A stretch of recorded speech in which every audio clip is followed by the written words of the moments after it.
أعوذ بالله السميع العليم من الشيطان اللعين الرجيم. بسم الله الرحمن الرحيم. الحمد لله رب العالمين. الصلاة والسلام على أشرف الأنبياء والمرسلين وخاتم النبيين نبينا وشفيع ذنوبنا حبيب قلوبنا وطبيب نفوسنا مولانا بالقاسم محمد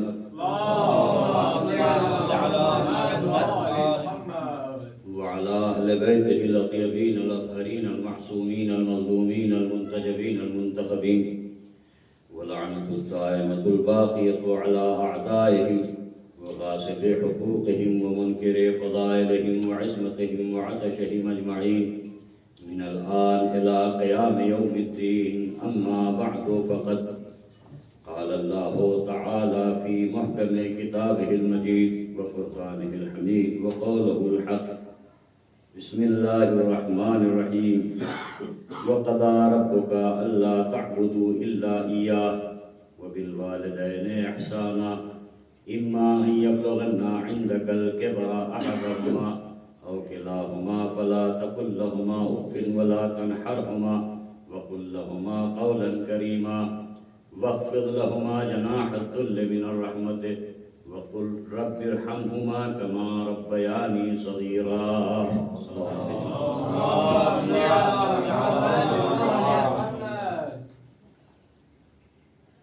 عزیزان گرامی،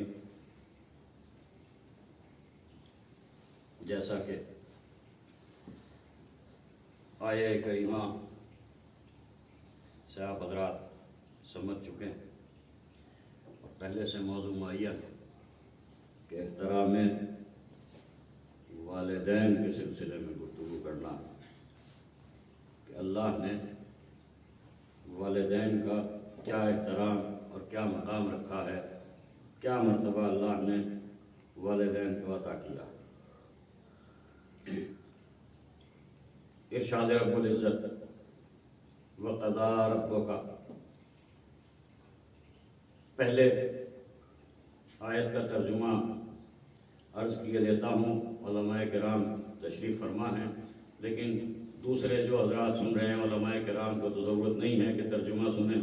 میں ترجمہ کروں گا اور میری اصلاح بھی ہو جائے گی جو میں یاد کر کے آیا ہوں، لیکن جو حضرات میری گفتگو سن رہے ہیں ان تک یہ ترجمہ پہنچ جائے اور اس کے بعد انشاءاللہ اس آیت کے ذیل میں چند معروضات ہیں جو عرض کروں گا.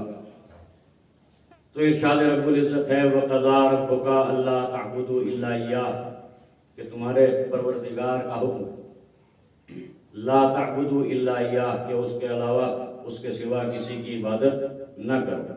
وَبِالْوَالِدَيْنِ إِحْسَانًا، اور والدین کے اوپر احسان کرو.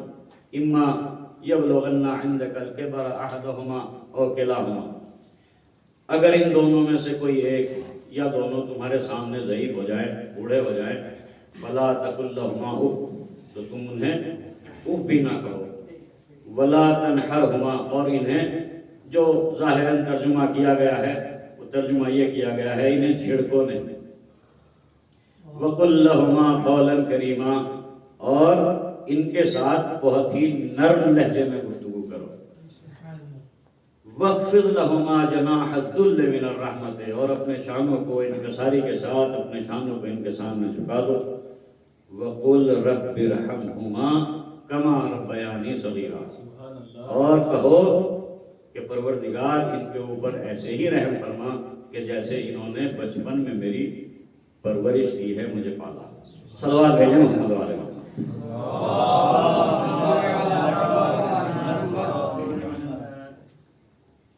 تو آیہ گرامی کا آیہ کریمہ کا جو پہلا لفظ ہے وَقَضَىٰ رَبُّكَ، تمہارے پروردگار کا کیا ہے؟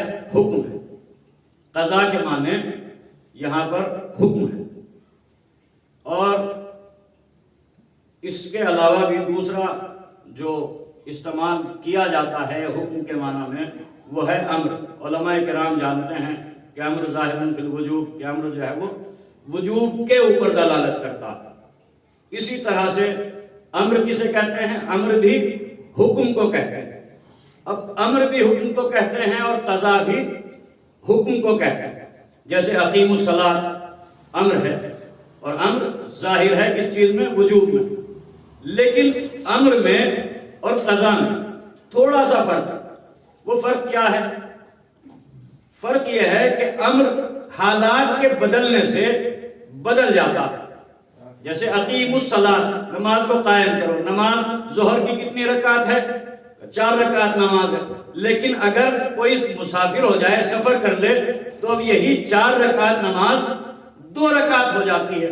تو حالات سے، کیفیت کے بدلنے سے حکم بدل جاتا ہے. لیکن قضا کس حکم کو کہتے ہیں؟ اللہ تعبدوا الا اياه، کہ کوئی بھی صورت ہو جائے، کیسا ہی مرحلہ آ جائے، اللہ کے سوا کسی کی عبادت نہیں کی جا سکتی. اللہ کے سوا کسی کی عبادت نہیں کی جا سکتی. تو پھر اس کا مطلب کیا ہوا؟ اس کا مطلب یہ ہوا کہ قضا اس حکم کو کہتے ہیں جس کو بدلا نہ جا سکے. یعنی وہاں حکم سنایا ہے، یہاں فیصلہ کیا. صلوات بھیجے محمد والے محمد پر.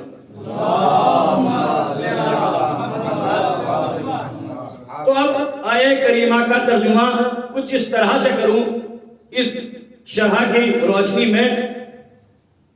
وَقَضَىٰ رَبُّكَ، کہ اللہ کا نہ بدلنے والا حکم یہ ہے کہ اس کے سوا کسی کی عبادت نہ کی جائے.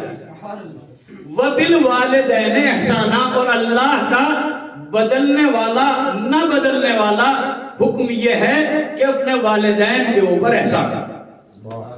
یعنی کوئی بھی صورت ہو جائے، وَلَوْ كَانَا ظَالِمَيْنِ عَلَيْكَ، چاہے ماں باپ تمہارے اوپر تمہارے حق میں ظلم ہی کیوں نہ کر رہے ہوں، اس کے باوجود ان کے اوپر احسان کرنا اللہ کی طرف سے تمہارے اوپر واجب ہے. صلوات بھیجے محمد والے محمد.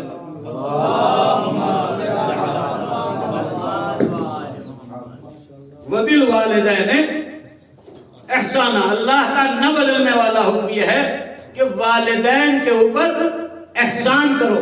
احسان کا مطلب کیا ہے؟ والدین کے ساتھ نیکی کرو.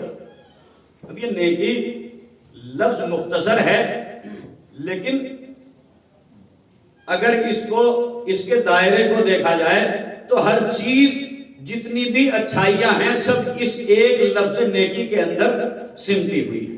صلوات بھیجے محمد والے محمد. پیغمبر اسلام حضرت محمد مصطفیٰ صلی اللہ علیہ وآلہ وسلم سے سوال کیا گیا کہ یا رسول اللہ، والد کا حق کیا ہے؟ تو آپ نے فرمایا ان تطیعہ ما عاشا، کہ تم والد کی اطاعت کرو جب تک وہ زندہ رہے. جب تک وہ زندہ رہے تب تک والد کی اطاعت کرو. سوال کیا گیا، اور یا رسول اللہ والدہ کا کیا حق؟ فرمایا ہے ہاتھ ہے ہاتھ. اگر زندگی اتنی عدد رمال کے برابر ہو اور دنیا قطرات مطر کے برابر ہو، اور اس عالم میں یہ اپنی والدہ کے ساتھ رہے، اس کی خدمت کرے، تو اس تمام خدمت کے باوجود اس نے ایک روز کا کہ جو اس نے اپنی ماں کے شکم میں گزارا ہے، اس کا حق ادا نہ کیا. صلوات بھیجے محمد والے محمد. وَبِالْوَالِدَيْنِ احسانا، احسان ہے کیا چیز؟ والد صاحب نے کوئی چیز کہی، آپ نے اس چیز کو پورا کر دیا. کیا یہ احسان ہے کہ والد نے حکم دیا کہ میرے لیے فلاں سامان لے آؤ اور آپ نے اس حکم کو پورا کر دیا؟ کیا یہ اطاعت ہے؟ کیا یہ احسان ہے؟ یہ تو پہلے ہی سے واجب ہے. یہ تو پہلے ہی سے واجب ہے. احسان کہاں سے ہوا؟ احسان یہ ہے کہ جب آپ چھوٹے تھے، ابھی کسی قابل نہ تھے، ابھی آپ نے چلنا بھی نہیں سیکھا تھا، ابھی آپ نے بولنا بھی نہیں سیکھا تھا، اور موسم کی تبدیلیاں آپ کو پریشان کر رہی تھی، جب کبھی سردی ہوئی تو کیا آپ کو ضرورت پڑی کہ اپنے والد صاحب سے یہ کہیں کہ والد صاحب مجھے سردی لگی ہے، مجھے گرم کپڑے کی ضرورت ہے؟ اب جب موسم تبدیل ہوا، گرمی آئی، تو کیا آپ کو ضرورت محسوس ہوئی کہ آپ اپنے والد صاحب سے کہیں کہ مجھے گرمی لگی ہے لہٰذا مجھے نرم کپڑے کی ضرورت ہے؟ جب آپ بھوکے تھے تو کیا آپ کو کبھی دودھ مانگنے کی ضرورت ہوئی کہ مجھے بھوک لگی ہے، مجھے دودھ چاہیے؟ جب آپ کو پیاس لگی تھی تو کیا کبھی ضرورت محسوس ہوئی کہ آپ اپنی والدہ سے کہیں یا والد سے کہیں مجھے پیاس لگی ہے، مجھے پانی چاہیے؟ نہیں، بلکہ آپ کی ضرورت کو محسوس کرتے ہوئے انہوں نے قبل از وقت، اس سے پہلے کہ آپ روئیں، آپ پریشان ہوں، آپ کی ضرورت کو محسوس کرتے ہوئے انہوں نے وقت سے پہلے آپ کے لیے تمام نعمات کو مہیا کر دیا۔ تو اب احسان یہ ہے کہ اس سے پہلے کہ والدین کی زبان پر طلب کے لیے کوئی لفظ آئے، اس سے پہلے ان کی ضرورت کو محسوس کرتے ہوئے اس چیز کو پورا کر دیا جائے۔ اسے کہتے ہیں احسان، اسے کہتے ہیں حق عطا۔ وبالوالدین احسانا اما ان یبلغن عندک الکبر احدہما او کلاہما، اگر ان دونوں میں سے کوئی ایک یا دونوں کیا ہو جائیں، تمہارے سامنے ضعیف ہو جائیں، بوڑھے ہو جائیں، فلا تقل لہما اف، تو تم نے اف بھی نہ کہو۔ وارد ہوا ہے حدیث میں کہ اگر اف سے چھوٹا کوئی کلمہ علم الہی میں ہوتا تو اللہ وہ کلمہ استعمال کرتا، فلا تقل لہما اف، لیکن اس سے یہ قول میں ہے، یہ ان چیزوں میں ہے کہ جو زبان سے کہی جاتی ہے، اس سے بڑھ کے جملہ کہا ہے، اس سے بڑھ کے اللہ نے تنبیہ کی ہے۔ فلا تقل لہما اف ولا تنہرہما، جو ترجمہ کیا گیا ہے وہ کیا ہے کہ انہیں جھڑکو نہیں، لیکن ذرا تنہرہما اس کے سلسلے میں دو لفظ عرض کرتا چلوں، صلوات بھیجے محمد والے محمد پر۔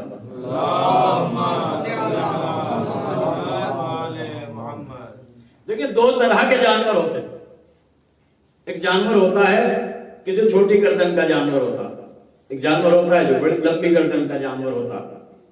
تو یہ جو چھوٹی گردن کا جانور ہوتا ہے اس کو چھری سے ذبح کیا جاتا ہے، اور جو لمبی گردن والے جانور ہوتے ہیں جیسے اونٹ ہوتا ہے اس کو ذبح نہیں کیا جاتا، بلکہ اسے کیا کیا جاتا ہے، اسے نہر کیا جاتا ہے۔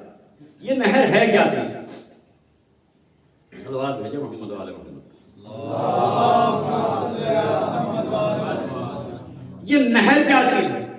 نہر یہ چیز ہے، نہر کا طریقہ یہ ہے کہ تلوار یا بھالا اس طرح کی کوئی لمبی چیز، نوکیلی چیز یہاں گردن سے اس طرح سے اس کے چبھوئی جاتی ہے کہ وہ اس کے دل تک اتر جاتی ہے، وہ اس کے دل میں سوراخ کر دیتی ہے، دل میں چبھ جاتی ہے، اور اس کے ذریعے سے اس کا وہ تمام خون بہہ جاتا ہے۔ یعنی جو چیز دل میں چبھ جائے اس کو نہر کہا جاتا ہے۔ اب آیت کے جملے سنیں، فلا تقل لہما اف، کہ والدین کو اف نہ کہو، ولا تنہرہما، اور ایسی نگاہ سے بھی نہ دیکھو کہ جو ان کے دل میں اتر جائے، ایسی نگاہ سے بھی نہ دیکھو۔ محمد پر بلند ترین صلوات۔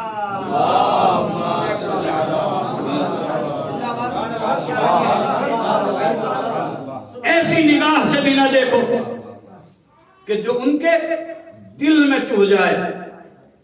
والدین کا حق، قسم خدا کی، فرماتے ہیں پیغمبر اسلام کہ اگر کوئی شخص اپنے والدین کی طرف تیز نگاہ سے دیکھے، تیز نگاہ سے دیکھے، تو اللہ اس کی نماز قبول نہیں کرتا، اس کی نماز قبول نہیں کی جاتی۔ یہ معمولی جملہ نہیں ہے، الصلاۃ عمود الدین، ان قبلت قبل ما سوا وان ردت رد ما سوا، نماز دین کا ستون ہے۔ اگر یہ قبول کر لی گئی تو تمام کے تمام اعمال قبول کر لیے جائیں، اور اگر یہ رد کر دی گئی تو تمام کے تمام اعمال رد کر دیے جائیں گے۔ کیا فرمایا پیغمبر اسلام نے کہ اگر کوئی تیز نگاہ سے دیکھے تو اللہ اس کی نماز کو قبول نہیں کرتا، اور جب نماز قبول نہیں ہوگی تو کوئی بھی عمل قبول نہیں کیا جائے گا۔ صلوات بھیجے محمد و آل محمد۔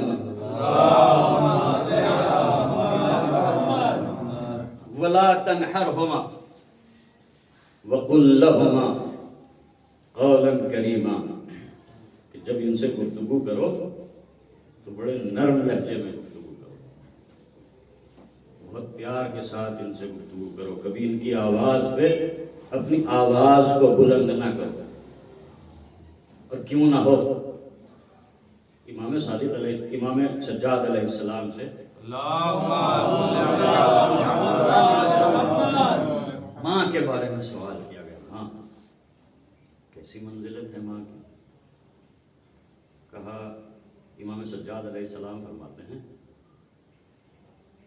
حملت کا ہے تو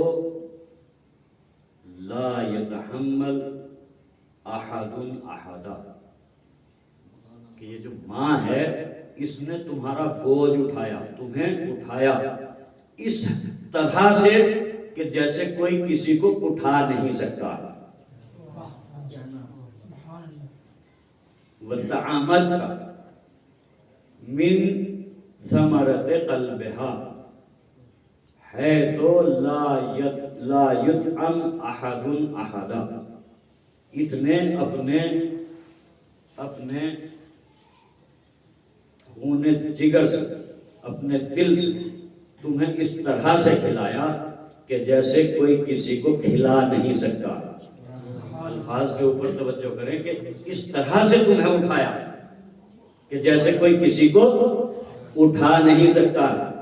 1 کلو وزن اگر 24 گھنٹے سوتے جاگتے اٹھتے بیٹھتے کسی بڑے سے بڑے طاقتور آدمی کے اوپر باندھ دیا جائے نا تو یقین کریں کہ 1 آدھ دن میں ہی بے چین ہو جائے گا، 1 آدھ دن میں تحمل نہیں کر سکتا۔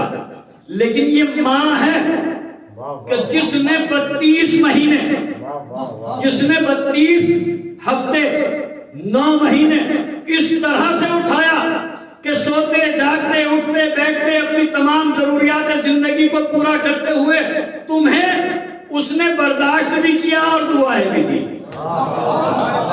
ہماری زندگی کی دعائیں بھی کی ہیں، اس طرح سے تمہیں کھلایا اپنے خون دل سے، اور اس طرح سے وہ وقت کا، اور تمہیں اس طرح سے اس نے اپنے شکم کے اندر نشو و نما دی، اس طرح سے تمہیں بنایا سنوارا کہ اس نے اپنے کانوں کے ذریعے سے، اپنے کانوں سے تمہیں سماعت دی، اپنی آنکھوں سے تمہیں بصارت دی، اپنی آنکھوں سے تمہیں سماعت دی، اپنے کانوں سے تمہیں بصارت دی، اپنے ہاتھوں سے اس نے ہاتھ دیے، اپنی کھال سے تمہاری کھال بنائی، اپنے بالوں سے تمہارے بالوں کو بنایا، اس طرح سے اس نے حالانکہ وہ یہ جانتی تھی کہ اس کو اس چیز میں نقصان ہوگا، اس کو اس چیز میں نقصان پہنچ سکتا ہے، اس کے باوجود اس نے خوشی خوشی یہ تمام ذمہ داریاں اٹھائی، اور یہاں تک کہ تمہاری صورت کامل ہو گئی، اور یہ قدرت نے تمہیں زمین پر لے آئی، اور زمین پہ آنے کے بعد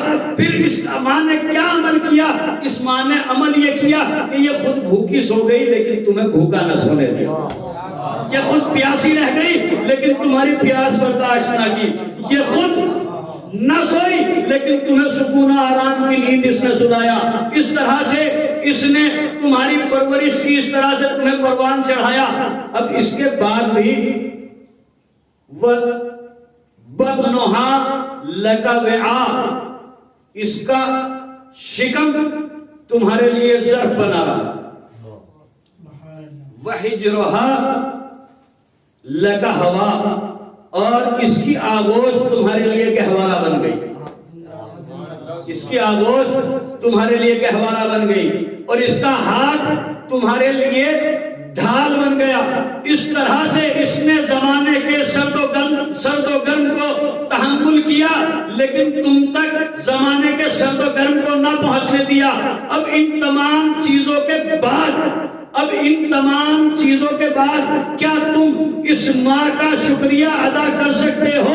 پھر امام فرماتے ہیں کہ بے شک تم تمام چیزوں کے بعد اس ماں کا شکریہ ادا نہیں کر سکتے، لیکن اگر اللہ چاہے تبھی تم شکریہ ادا کر سکتے ہو۔ صلوات بھیجے محمد اور آل محمد پر۔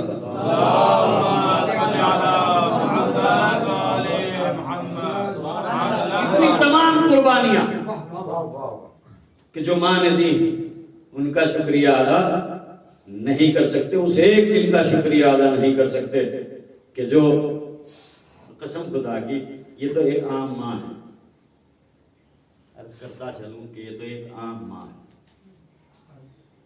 کہ جس سے گناہ بھی محتمل ہے، جس کے بارے میں آئے طہارت بھی نازل نہیں ہوئی جی، یہ عام ماں ہے جس کی اطاعت اور جس کی محبت اور یہ تمام کی تمام چیزیں واجب ہیں۔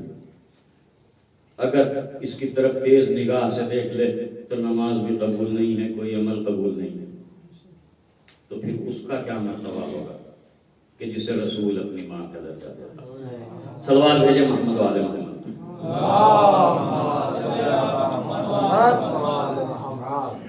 وبالوالدین احسانا، والدین کے ساتھ کیا کرو؟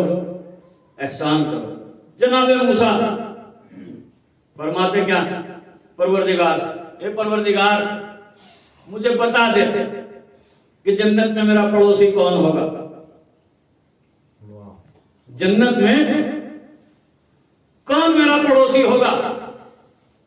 اللہ نے بھی بتا دیا کہ جاؤ اگر یہ دیکھنا ہے کہ جنت میں کون تمہارا پڑوسی ہوگا، تمہارے پڑوس میں کون ہوگا، تو جاؤ فلاں محلے میں فلاں جگہ فلاں قصاب ہے، اس کو جا کے دیکھو، وہ جنت میں تمہارا پڑوسی ہوگا۔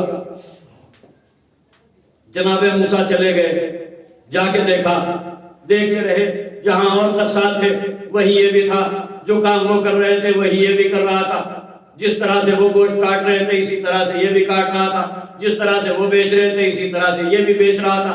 الغرض اس کا کام تمام ہوا، جب دکان بند کرنے کا وقت آیا تو اس نے اپنے حصے کا گوشت لیا، دکان کو بند کیا اور اپنے گھر کی طرف چلا۔